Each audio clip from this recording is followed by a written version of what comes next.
Meine Damen und Herren, es freut mich sehr, Sie alle hier heute zu sehen. Das Programm zu entwerfen, um den 50. Geburtstag dieses großartigen Konzertsaals zu feiern, war Privileg und Herausforderung zugleich. We tend to forget how revolutionary the shape was 50 years ago, particularly as so many people have copied it since. It has become a template for what a new concert hall could be. What we all know is that sound moves through this hall in a unique way.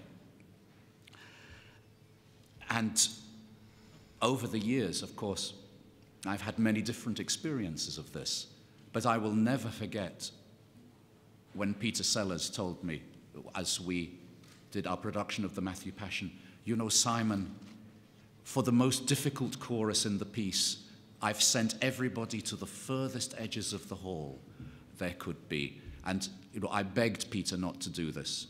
But he said, Simon, just trust me once. We tried it. The hall sings with the chorus. And of course, the hall does. And it worked. In things like this, we've never looked back. But what we've found so often is because of the unique shape of the hall, because there is always the feeling that as you're in the center of the hall, the musicians and the conductor can touch all of the people. Somehow it does something to the sound as well, and that almost wherever you place players or singers, you get not only a beautiful sound, but a different type of sound. Thinking about this, it seemed to me to be the ideal way to celebrate the hall. It was a small step to come to the concept of Raummusik. This not only meaning what the room can do, but where people can be. So for a lot of the music of this season, as they say with journalists in the American military, the audience will be embedded in the sound of the orchestra. Players, we have tried to find pieces where players, singers are simply everywhere. You only have to think of St. Mark's in Venice and all the music that was written for there to realize what we have in mind. And in fact, the first sounds that we play in our 50th anniversary concert in October will be Gabriele's multiple brass choir music, almost in tribute. But throughout the season, there is Raummusik, be it Mozart's complex echo games in the Serenata for four orchestras, or even Birtwistle's wonderful chamber piece, Dinah and Nick's Love Song, which places one harp on the stage and 3 cor anglais all around the hall, kind of calling to each other like lamenting birds. Or it can be the massive use of the hall. Magnus Lindberg, a composer we have performed relatively often, lived in Berlin as a young composer and was inspired by the city and also by the shape of the hall to write his first big, important orchestra piece called Kraft. It's never been performed in Berlin for whatever reason, but it uses a huge orchestral apparatus, including a literal junkyard of percussion and people coming from all over the place, as though simply you are surrounded by the strength of Berlin and the hall. In the fortnight of the hall's anniversary, one thing came immediately, which is that we should revisit the Bach St. Matthew Passion. And indeed, this is a season of visiting Bach because we will carry the inspiring partnership with Peter Sellers on, not only with the Matthew Passion, but by doing our first Johannes Passion in February. But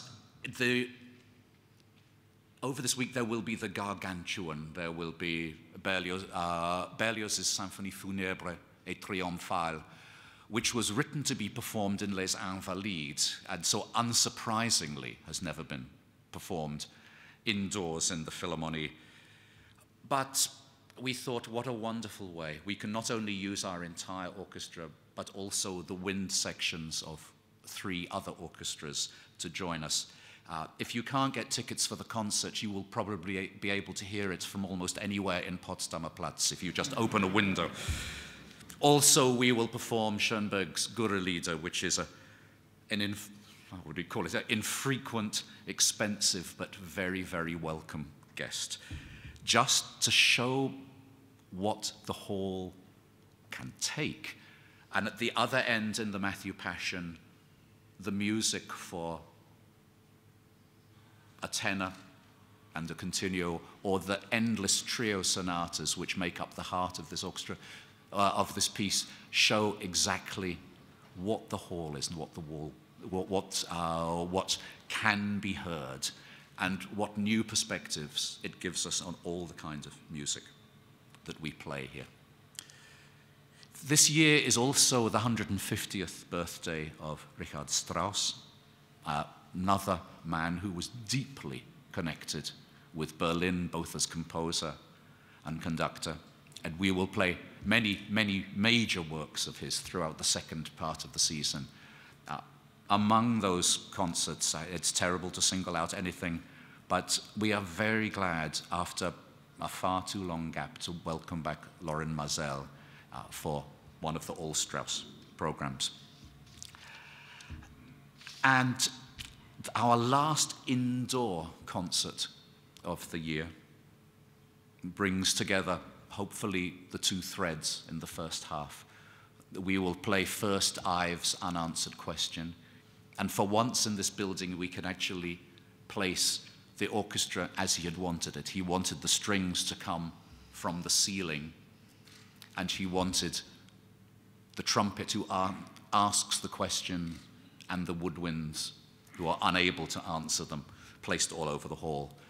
This will lead directly into Strauss's great late masterpiece, the Metamorphosen, which, I mean, for me is almost its own unanswered question. And in the second half of it, we celebrate something, I mean, almost unbelievable, but it is the 50th anniversary of Daniel Barenboim performing with the orchestra. He will play the Brahms First Piano Concerto.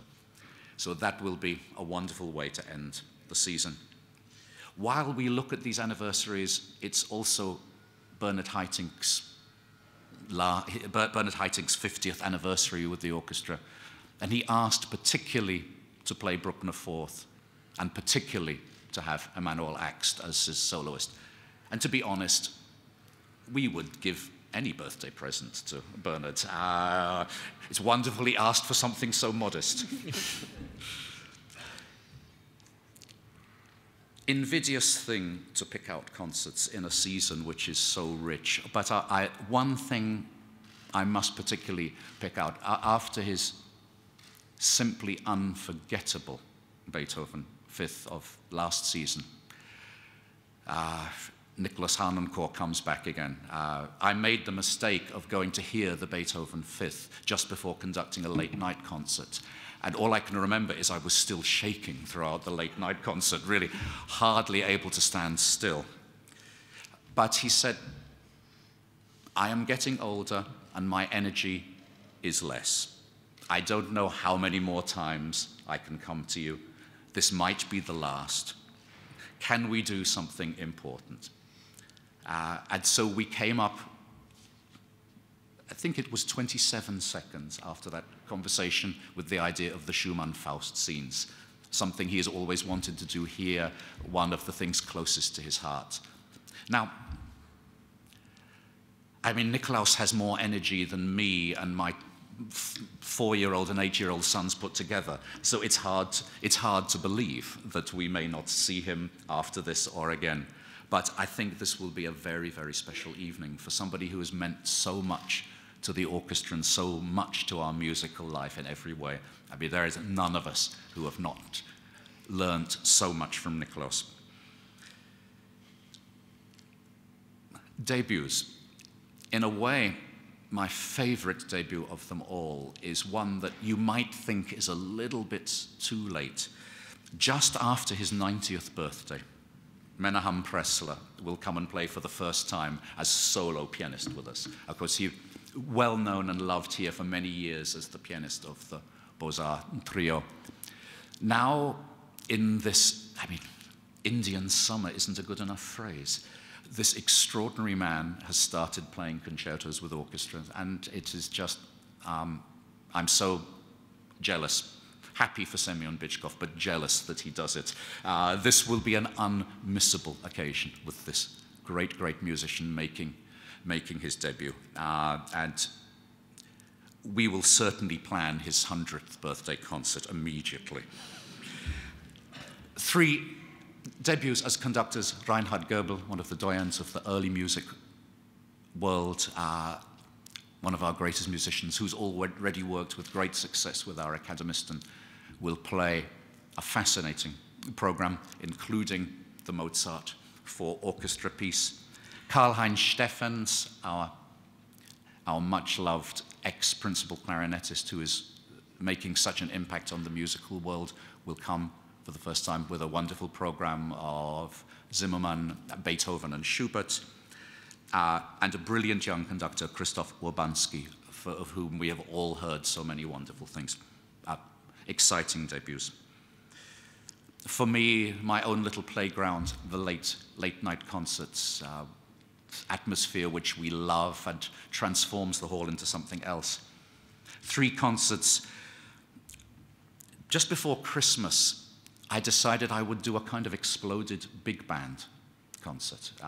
This is a little bit hard to see from the program, but Bernstein's Prelude, Fugue, and Riffs is the greatest and strangest piece written for big band. Simply takes the whole idea of the music of Bach and the music of a great 50s big band, puts them together by some kind of nuclear fusion, and simply blows the hall open. Osvaldo Golijov is the piece in which he came to most international prominence, the Passion of St. Mark, which is a kind of explosion of all South American music. It's only performed by musicians from South America, sadly, but understandably. But the Lebec sisters, in their characteristic way, managed to persuade them to make a version of this piece for 2 pianos and orchestra. And between Golijov and his collaborator, Gonzalo Grau, they've made a version specially for us, which is basically big band, woodwind, 6 cellos, and a bass, of this extraordinary celebration of everything that is South American music. We begin the program with the Stravinsky Ebony Concerto, which was possibly the least jazz-like piece ever written for a combination of jazz musicians, but wonderful in itself. There's also a seductive French program, and very, very important for us, we wanted to make one big memorial for Hans Werner Henze here, who was another conductor and composer so intimately tied up with the orchestra in every way. I will never forget the welcome he got as he walked in when we played the Raft of the Medusa. So we play the Requiem, one of the strongest and most moving of his late works, another piece which will use all the possibilities of the hall in every direction, and a very important signal and remembrance of our love and respect. And finally, 3 very strong premieres.